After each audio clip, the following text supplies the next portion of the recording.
no final da minha fala, eu falei do trabalho de educação infantil lá em Bauru, e eu queria registrar a presença de 3 professoras que saíram às 5 horas da manhã. Que estão aqui. A Selma, a Vanessa e a Adriana, que estão aqui. Levanta pra gente ver quem são.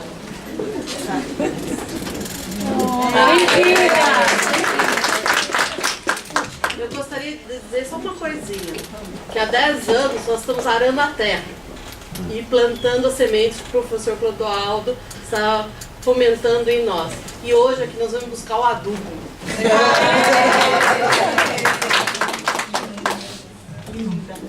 Super importante essa colocação, que no primeiro momento a gente tinha feito um registro, né, que não tinha uma colocação sobre a educação básica, né, então a gente já tem aí educação infantil, né, então a gente já tem sujeitos desse processo aqui para poder contribuir, né, ao longo do dia, né. Quero agradecer aqui ao professor Clodoaldo e a Márcia, né, por essas colocações que muito me contemplaram, né, porque eu sou uma docente, né, que estou na universidade, mas tenho trabalhado na perspectiva da educação popular, acreditando nesse diálogo entre o conhecimento acadêmico, né, e o conhecimento popular, que aí tem toda uma discussão do que é conhecimento, do que é saber, né, se um tem conhecimento, se o outro tem saber, né, como é que é essa construção, né, e as falas aqui, né, no momento onde, né, vão colocando como que é necessário, né, a construção no espaço da universidade, né, dialogar a partir dessas práticas sociais, né, numa perspectiva, né, de transformar uma sociedade que está fundada numa relação, né, de desigualdade, né, fruto das contradições sociais, né, do conflito de classe. Então, quanto que educação popular e educação superior, né, então pareciam que eram falas que estavam falando de lugares distintos, mas o quanto que é necessário esse diálogo para uma construção que realmente transforme. Porque se assim não for, né, como é que a gente vai construir uma cultura onde a gente esteja numa construção onde a participação esteja presente, onde a gente possa desconstruir as hierarquias, né, os patamares. Então é só nesse diálogo que a gente vai realmente poder construir uma cultura de direitos humanos, né? Então eu agradeço aqui a contribuição de ambos, mas nesse momento a gente vai abrir aqui para a rede de resistência, que vai fazer uma colocação, e na sequência a gente abre aqui para a plateia poder fazer perguntas, mas também colocações, tá?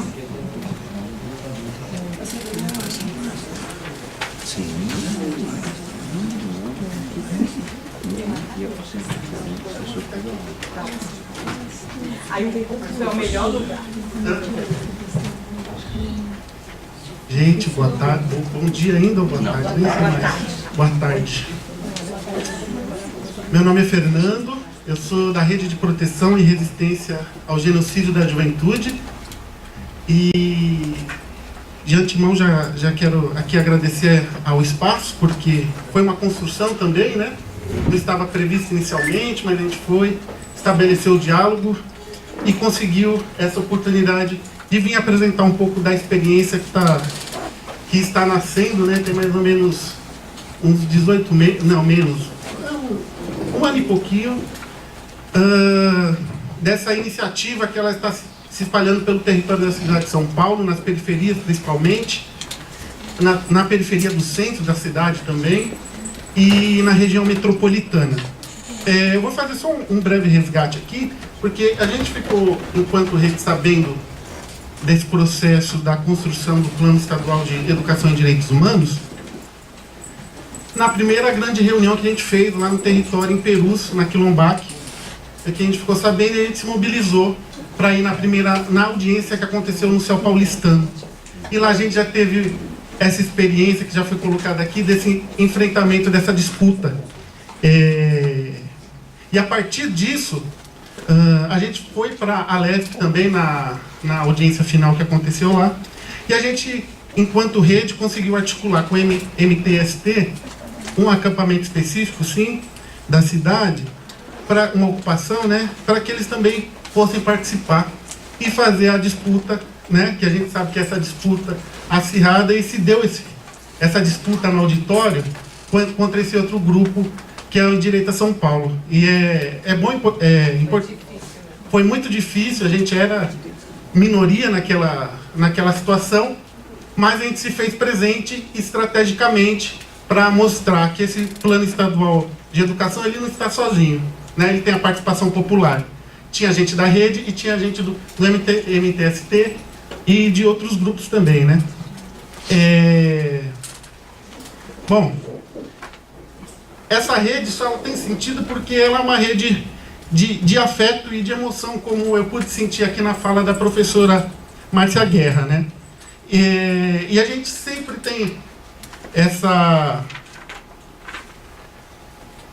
eu vou chamar de missão, de materializar todo esse afeto na nossa prática, tudo isso que nos afeta, porque o genocídio que acontece nos afeta de maneira tão particular, que a gente tem essa preocupação de materializar esse conhecimento em direitos humanos em uma nova prática dentro desses territórios. Então eu vou começar a falar um pouco do nosso acúmulo agora, e depois eu vou falar um pouco da experiência que a gente teve de um curso que acabou de se encerrar em direitos humanos, de defensores populares, né? Veio uma galera aqui da rede também. Já quero agradecer porque eles participaram do curso, estão, né, se imbuindo aí dessa missão da defesa dos direitos humanos. Pode passar, por favor? Primeiro, a gente caracteriza o juvenicídio, né, o que constitui esse juvenicídio, como a precarização econômica social, simbólica e a desigualdade, a estigmação e estereotipia das condutas juvenis, a banalização do mal, a adulteração dos estados e instituições de administração e de justiça que produzem e reproduzem corrupção, a estratificação social baseada em relações de subalternização de classe, racista, sexista e homofóbica, uma ordem proibicionista que, sob o pretexto de combater o chamado crime organizado, funcionou como uma estratégia que limita o espaço social da liberdade. E do que morrem esses jovens do que eu estou falando agora, né? Por conta das políticas neoliberais lembradas aqui, por conta do Estado penal, pelo estigma, pelo racismo. Né? E no juvenicídio, o que evidencia, né, está mais evidente é a questão da juventude negra, como foi colocado aqui, né? É a população que mais morre. Nós estamos nos tornando um país de velhos que mais mata a sua juventude. A história da discriminação e do racismo do Brasil, a desconstrução do mito racial que a gente vai lutando para estabelecer, né? Lutar contra essa legitimação da violência do Estado, contra esse massacre que mostra uma linha divisória entre a lei e a fora da lei, que é tênue em uma sociedade que deveria estar em vigor e Estado de Direito. Né? A questão da guerra às drogas e o proibicionismo também vai perpassando todas essas questões que eu fui elencando aqui. Esta aí é uma imagem do primeiro seminário, que foi a partir daí dessa relação que foi construído como encaminhamento essa rede de proteção e que se sistematizou algumas informações. Por favor. Né? Sistematizou as seguintes informações. Pode pular, por favor? Essa aí era a programação, né? Essa já é uma imagem do seminário, que foi feito aqui na Faculdade de Direitos do Largo de São Francisco. Foi uma ocupação que não foi nada pacífica, né? No dia, inclusive, tentaram levar pessoas que estavam presas, né? Levar presas para averiguação, pessoas que estavam na coordenação desse seminário. Pode... Olha aí, ó, o tamanho da participação. Foi um seminário internacional, sul-americano, né? Com várias entidades fazendo essa discussão. Olha aí as bancadas tomadas. Foram 2 dias na universidade, né? E um dia em Sapopemba, no Centro de Defesa de Direitos Humanos, que é extremamente atuante lá na região leste, né? Pode passar, por favor. Aí há mais alguns registros, né? A gente fez questão de trazer bastante, porque a rede, ela tem uma difícil tarefa, né? De conjuntamente organizar esses conhecimentos populares, de mobilizar e trabalhar a base para que acesse para que denuncie, para que saia da situação do medo, do ostracionismo, né? Dessa desesperança que se tem no Estado Democrático de Direito hoje, né? Tem essa missão de engravidar de sentido essas mortes, que elas muitas vezes são... A memória das pessoas são destruídas quando uma pessoa morre por conta dessa violência policial, né? Pode passar, por favor. Aí já é na escola de samba lá de Sapopemba, onde foi realizada a terceira etapa, né? Ali é forte, né, participação, centenas de pessoas participaram, né? Foi uma experiência, assim, muito ímpar. Isso aí já foi um sarau também, que já saiu no evento. E aí eu vou entrar agora um pouco na sistematização, né, que saiu desse seminário, com algumas perguntas aí. O que pega, o que está sendo feito e como resistir, né? O que tem pegado nas periferias, né? Aumento das mortes dos jovens e negros, execução, chacinas, perseguições, criminalização da pobreza, dos bailes funks, das batalhas e militarização dos territórios, das favelas. A Corte Americana apontou a ineficiência das instituições públicas para o combate da violência do Estado e negligência do Estado.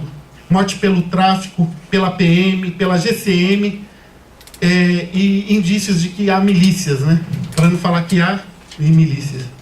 Morte, jovens infratores mapeados por agentes, né, em seus territórios e perseguidos por eles, né, por eles, a polícia, né, o poder policial, que constitui grupos de WhatsApp, fotografa e vai trocando essas informações, e aí, né, criando emboscadas para esses jovens, punição brandas aos PMs, quando tem.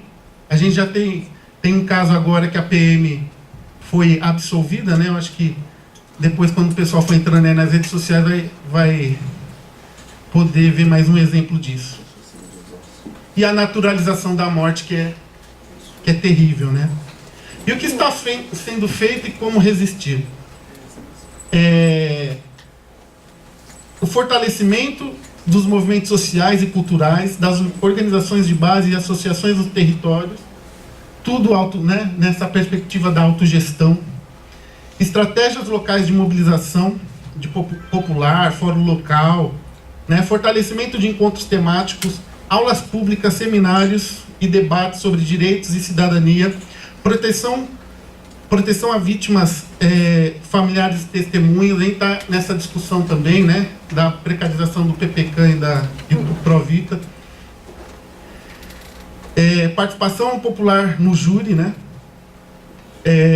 A gente não pode esquecer, né? A gente tem que tratar da memória das pessoas, das vítimas de violência policial. Criação do mapa das mortes e observatórios nos territórios, políticas públicas de educação, cultura e lazer nos territórios vulneráveis, parceria entre universidades, defensoria pública e outros órgãos de justiça, produção de provas, como que a gente pode contribuir nessa inteligência de produção de provas, né? Pode passar, por favor, por gentileza? Mais um, já fui falando, né? Bom, aí é um pouco da sistematização também dos grupos que participaram, né? E as interfaces possíveis e das quais a gente trabalha a construção da rede de proteção. Pode passar, por favor. Aqui é o trabalho, e aqui a gente elencou também o conceito que a gente vem trabalhando, né?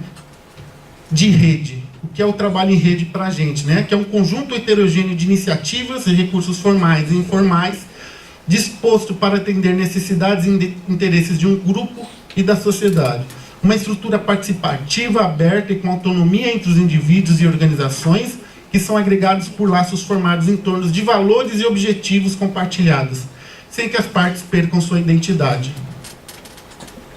E nesse momento a gente está num trabalho de articulação e mobilização, né, nos territórios, para contribuir com esse fim do genocídio, promover o enfrentamento, identificando potencializando as ações de proteção que acontecem já nos territórios. Aposta que a sociedade civil, representada por coletivos que historicamente lutam nesta pauta, em rede com as ONGs, pastorais e profissionais de várias áreas públicas e privadas, podem construir uma possibilidade de visibilidade a esta realidade, né? Buscando formas de proteção, enfrentamento e resistência. A gente continua nessa tarefa de enredar, falando sobre a busca e aperfeiçoamento de políticas públicas, o controle externo das polícias, né, pelo Ministério Público, uma contribuição na reestruturação das políticas de segurança, no intuito de construir a proposta de seguridade pública, superação da cultura de violência e por uma nova política contra as drogas. E quando a gente vai nos territórios, fazer as conversas, as reuniões, para dar as respostas e encontrar forma de reverberar todas as demandas que surgem, a gente foi buscando e cavando espaços junto com o poder público para conseguir discutir o PPCAM, né, criando uma forma de constranger e denunciando a falta o esvaziamento dessa política. A gente observou e denunciou e conversa sobre a questão da militarização das escolas, que as escolas são invadidas arbitrariamente por policiais para buscar jovens, né? A gente teve um caso recentemente agora que a polícia invadiu um abrigo, espancou o jovem dentro do abrigo, na frente de todo mundo, assim, sem o menor constrangimento. A gente também está buscando a criação de uma audiência pública para a gente discutir essa questão dos bailes funks e da criminalização que os jovens que têm essa alternativa de lazer e cultura enfrentam, né, de entretenimento. Pode passar, por favor. Bom, esse mapa ele é um pouco do que a gente tem feito nas regiões e os grupos que a gente tem conversado e se estabelecendo como rede, né? Ali tem um destaque para a região leste, mas está escrito 130 ONGs, mas são ONGs coletivos, pessoas e profissionais que se interessam e querem discutir e enfrentar essa realidade do juvenicídio. Já foi. E como que a gente está se organizando nesses territórios, né? A gente tem feito reuniões mensais nos 5 territórios da cidade de São Paulo: Centro, Norte, Leste, Sul, Oeste, ABCD e Osasco, com reuniões mensais, com um grupo, com o Ministério Público, que a gente conseguiu estabelecer para fazer a discussão do controle das polícias. Tem presente a Defensoria, o Movimento Popular, né, e, obviamente, o Ministério Público, algo que até então é inédito no Brasil, porque em nenhum outro estado o Ministério Público tem conversado com a sociedade civil sobre como fazer essa regulação, esse controle externo da polícia. Ele só tem escutado os policiais, né, as entidades de classe da segurança, né, não tem conversado com quem muitas vezes é vítima desse abuso. Pode passar, por favor.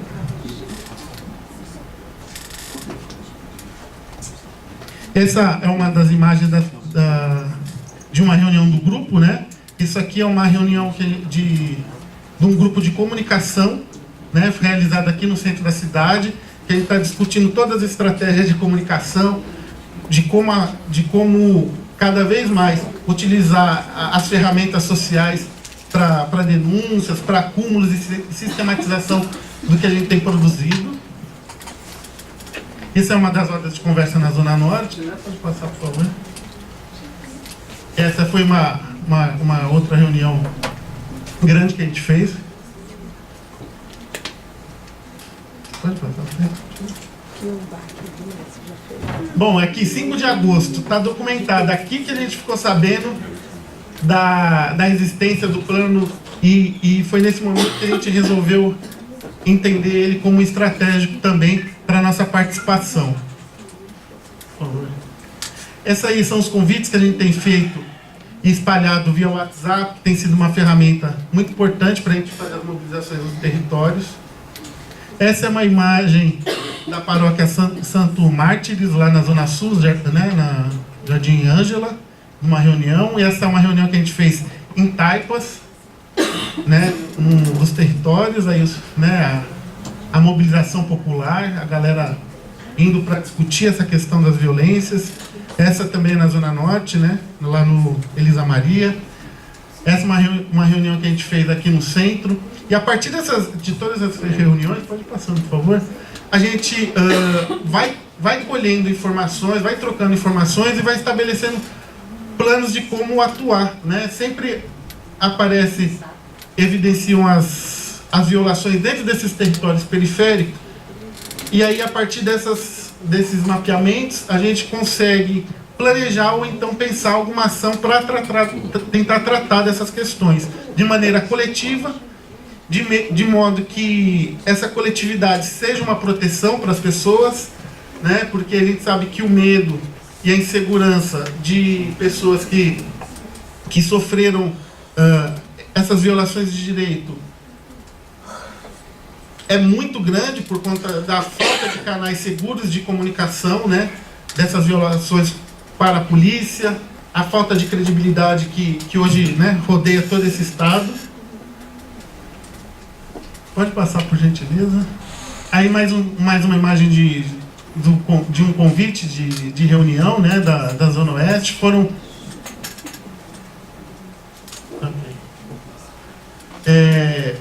no ABCD, por favor, pode passar, né? São vários convites.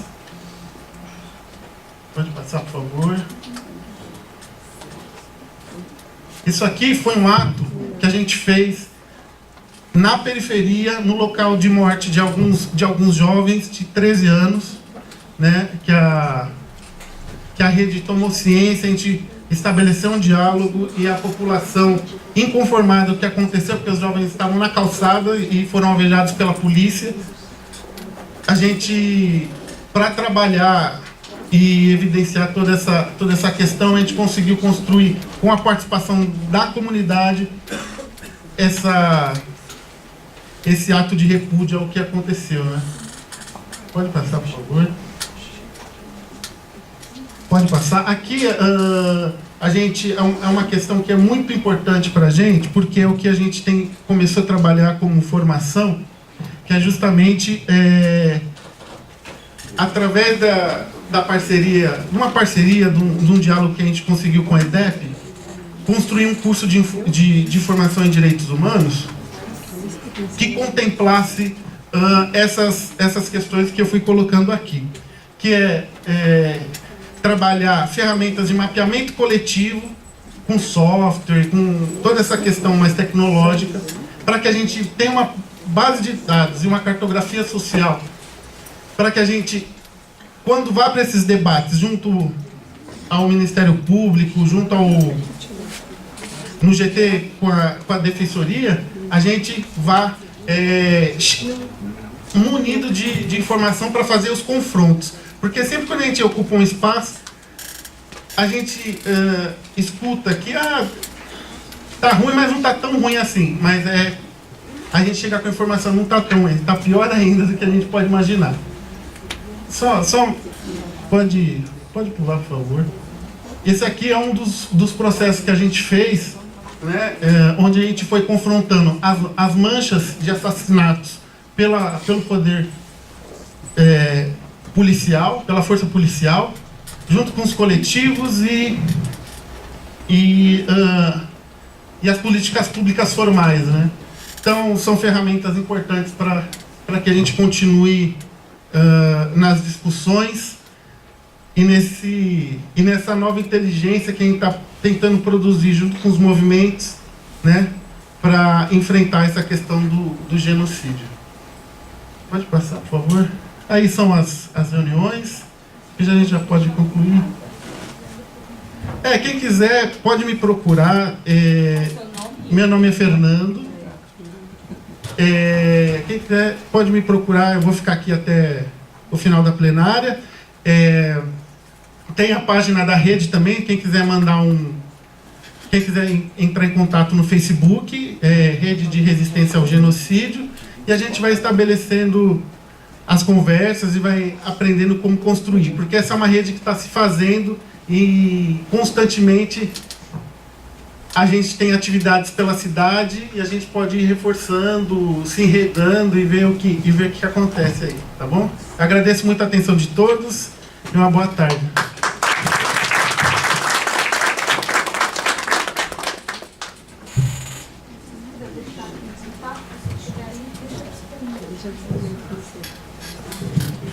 Bom, pela adiantada aqui da hora, a gente vai fazer perguntas em bloco, colocações em bloco. Então, peço que quem tiver interesse já levanta a mão, aí a gente já vai anotando, e a pessoa, quando tiver com o microfone, se apresenta e faz a colocação, tá bom?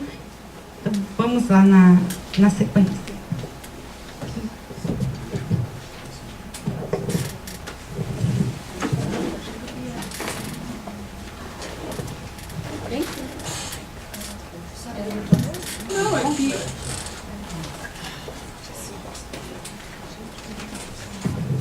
Primeiramente, eu queria agradecer por ser convidada, né? Isso faz parte de uma associação de reciclagem.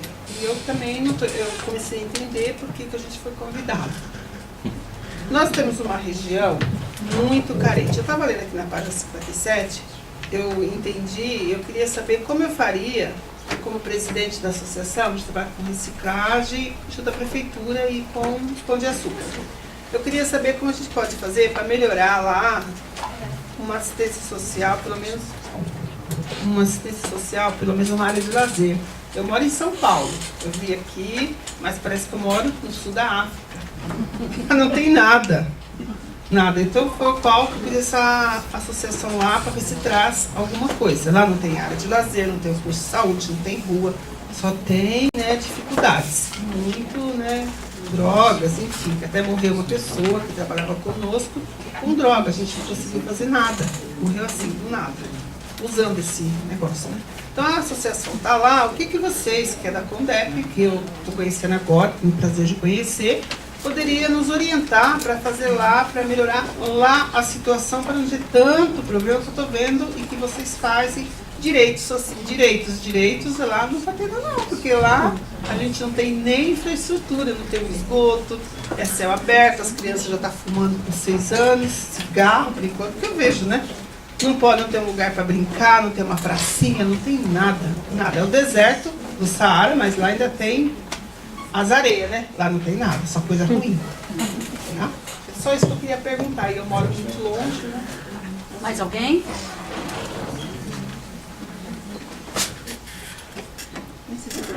Por hora só?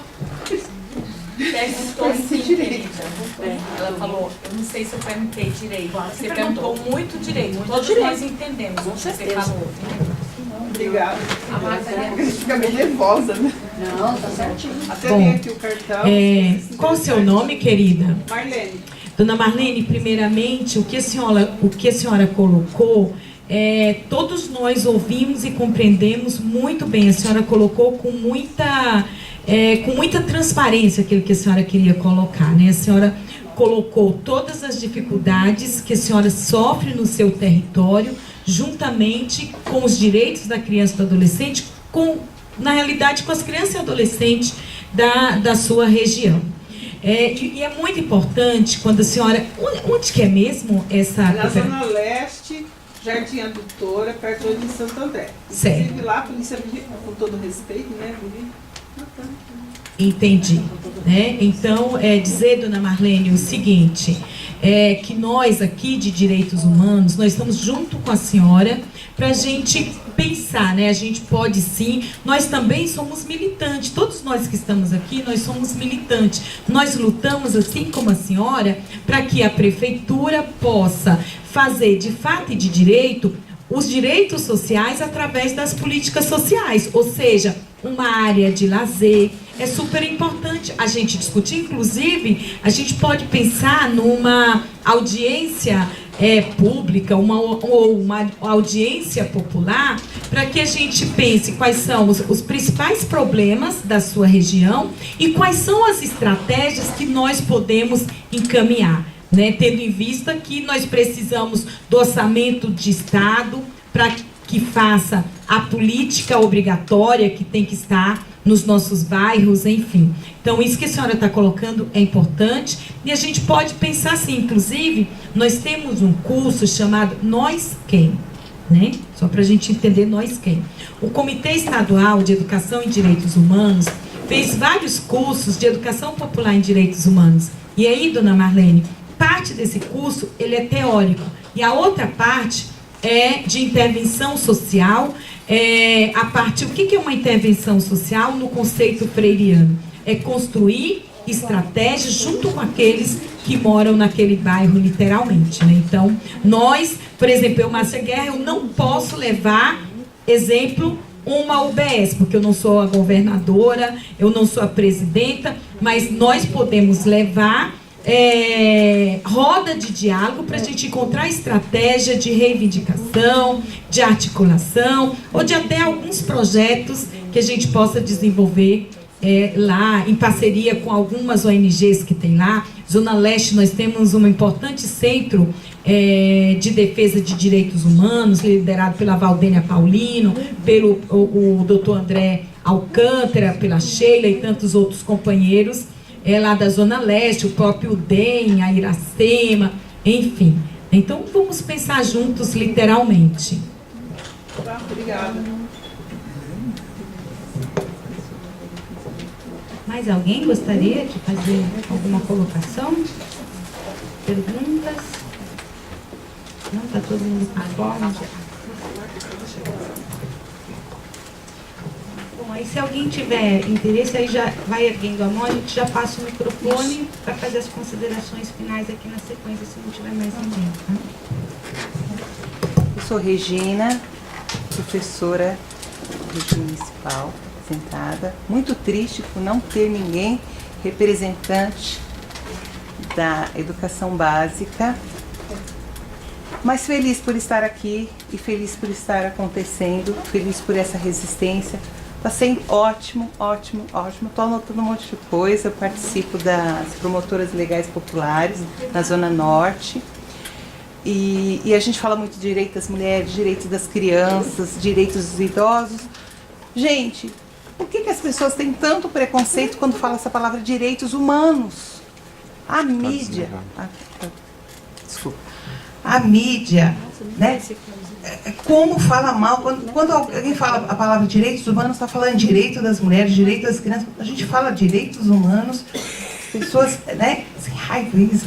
Então, sei lá, direito das pessoas, o que a gente tem que quebrar esse tabu nessa mídia? Falo muito de educomunicação, né? Pensar coisas assim, para quebrar esse preconceito dessa palavra.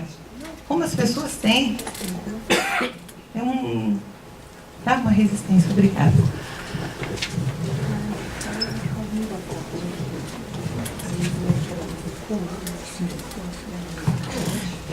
Bom dia a todos e a todas. Eu sou Débora Malheiros, eu sou da Secretaria da Justiça e da Defesa da Cidadania. Em primeiro lugar, eu gostaria de parabenizar a iniciativa da realização desse seminário. Trazer, eu acho que a gente, infelizmente eu tive um problema, cheguei um pouquinho atrasado.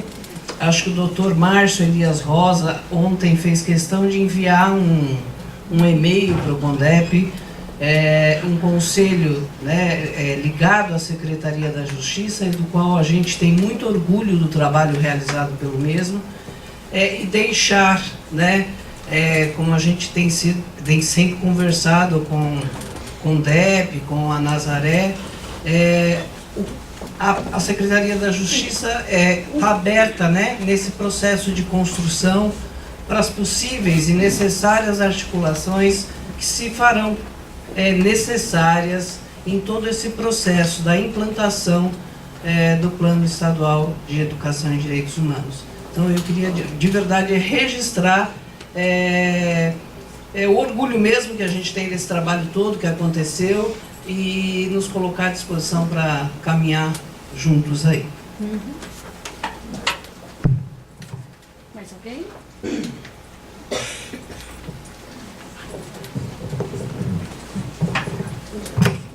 Uma palavrinha rápida, então, sobre a mídia, né? Ela espalha o preconceito, ela reforça, alimenta o preconceito. E por que ela faz isso? A apresentação do plano tem a resposta. É só dele, não. A mídia está nas mãos de algumas famílias. Nós tivemos 13 capitanias hereditárias no Brasil, né? Dividiram o Brasil em 13 faixas de terra e deu uma para cada família. Fizeram assim com o meio de comunicação. E fizeram assim no tempo da ditadura. Os políticos da ditadura, da Arena, receberam concessões de televisão, de rádio, empresas de ônibus. Foi dividido. Então, essa mídia, ela tem um poder incrível, que ela não teria nem nos Estados Unidos, que é capitalista. Nos Estados Unidos não poderia ter a Globo, que tem uma lei lá, que um canal de televisão não pode ter audiência de tantos por cento. Ele tem que se fragmentar. Aqui a fragmentação é outro CNPJ, mas é a Globo. Em Bauru, a Globo chama TV Tem. Outro CNPJ. Dribraram a lei. Então é muito difícil. E essa elite, que tem os meios de comunicação, ela não é democrática. Ou ela quer uma democracia formal. Então nós, educadores, temos que alfabetizar na leitura crítica da mídia. Por enquanto, até conseguimos leis, uma grande reforma, isso vai ser talvez discutido à tarde, uma grande reforma do meio de comunicação. Uma vez eu me preparei para numa conversa de meio de comunicação lá em Bauru, eu falei, meu Deus do céu, eu tenho que preparar um argumento, porque eu sei que já vem o que eles vão falar. Aí eu comecei minha conversa assim, ó, direitos humanos é para bandido sim. Todo mundo olhou. É para bandido pobre que está preso. Porque o bandido rico que está preso, todo dia o advogado de direitos humanos está lá. O advogado rico que está na cadeia, chega lá e vê os direitos básicos. Os direitos básicos estão garantidos, aí eles vão para os outros. Então, direitos humanos, todo advogado é advogado dos direitos humanos. Ele só fala de outros direitos quando os direitos humanos estão garantidos. Mas do pobre o presidiário, não. E assim por diante, nós temos que preparar. Mas essa questão da mídia é fundamental para avançar a democracia real no Brasil.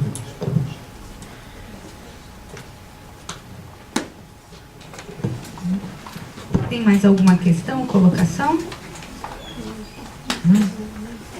Bom, então a gente agradece aqui aos membros dessa mesa, né, Márcia Guerra, professor Clodoaldo aqui, pelas contribuições, né, nos eixos aqui que constituem, né, parte dos eixos que constituem o Plano Estadual de Educação e Direitos Humanos. Na parte da tarde teremos outros eixos que serão tratados e também propostas, né, de encaminhamento no sentido, né, de um compromisso coletivo para a efetivação, né, desse plano e para o acompanhamento dessas ações, né, que o plano está aqui como referência e agora o compromisso, né, um compromisso de todos nós que estamos, né, cada um em um lugar, né, seja na universidade, seja na escola pública, seja atuação por meio do movimento social, né, pelas associações, pelas redes de defesa, né, pelas nas secretarias de educação, de segurança, de assistência, como que cada um e cada uma de nós nesses locais, né, podemos nos comprometer e desenvolver ações que têm que ser articuladas, né, porque não são, esses eixos eles não é uma fragmentação, né, do plano, mas é um plano que ele é constituído de eixos que são referências para a nossa prática onde quer que nós estejamos. Então a gente segue. Agora é o intervalo ou vai ter a apresentação? Tem uma... Não? A gente vai agradecer vocês agora. Ah, então tá. Então eu encerro aqui a mesa e passo aqui para a mesa de cerimônia aqui para dar continuidade. Obrigada a todos e todas. Então, professora Rayane, Márcia Guerra, professor Clodoaldo, muito obrigada em nome da comissão organizadora por vocês terem aceito também nosso convite de forma generosa. E aqui também tem um livro para vocês, Boniteza de um Sonho, Ensinar e Aprender com Sentido, do professor Moacir Gadotti, tá bom? Muito obrigada.